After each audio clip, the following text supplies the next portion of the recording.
৯৯ বছর আগে ১৯২৬ সালে ময়মনসিংহ ভ্রমণ করেছিলেন বিশ্বকবি রবীন্দ্রনাথ ঠাকুর। যে যাত্রায় ময়মনসিংহ শহরের আলেকজান্দ্রা ক্যাসেলে ৪ রাত অবস্থান করেছিলেন তিনি। সেখানে থেকেই বিভিন্ন অনুষ্ঠানে যোগ দিয়েছিলেন।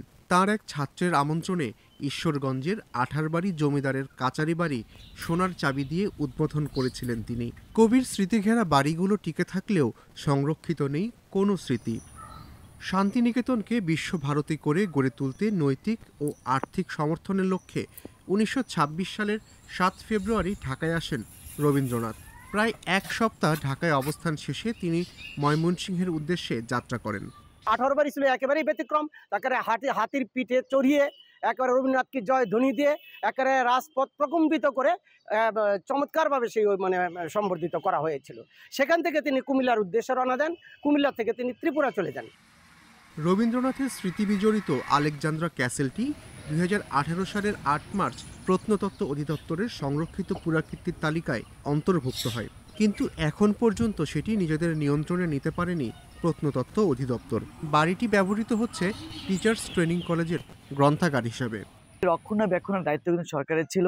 আমাদের উচিত সেই জায়গাগুলোকে একটু সংস্কার করে রবীন্দ্রনাথ ঠাকুরের সেই পদচিহ্নের যে স্মৃতিটা আছে সেটিকে ধরে রাখার জন্য বাংলাদেশ সরকারের কাছে আমি অনুরোধ রাখবো, যাতে আগামী ভবিষ্যতের যে প্রজন্ম আছে তারা যাতে এটাকে দেখতে পায় এবং এইটাকে দেখে তারা উপলব্ধি করে রবীন্দ্রনাথ ঠাকুরের সেই সাহিত্যের মূল ধারাকে এবং উপলব্ধি করে শিল্প সংস্কৃতির সেই মূল ধারাকে।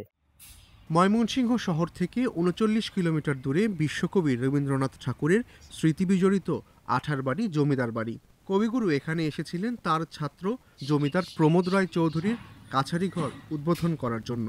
বাড়িটি বর্তমানে আঠারবাড়ি কলেজ হিসেবে ব্যবহৃত হচ্ছে।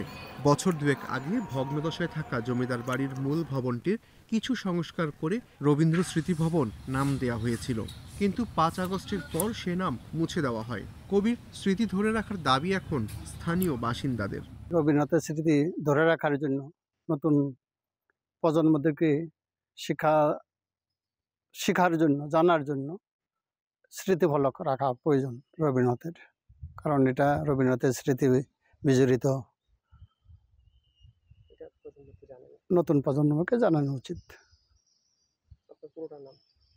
আমি মোহাম্মদ জয়নাল আবেদিন, প্রধান শিক্ষক কস্তাল উচ্চ বিদ্যালয়। রবীন্দ্রনাথ ময়মনসিংহ শহরের ৬টি স্থানে ও আঠারবাড়ি জমিদার বাড়ি সহ যে যে জায়গায় গিয়েছেন সবগুলো জায়গার রক্ষণাবেক্ষণ ও স্মৃতিফলক স্থাপন করার দাবি স্থানীয়দের।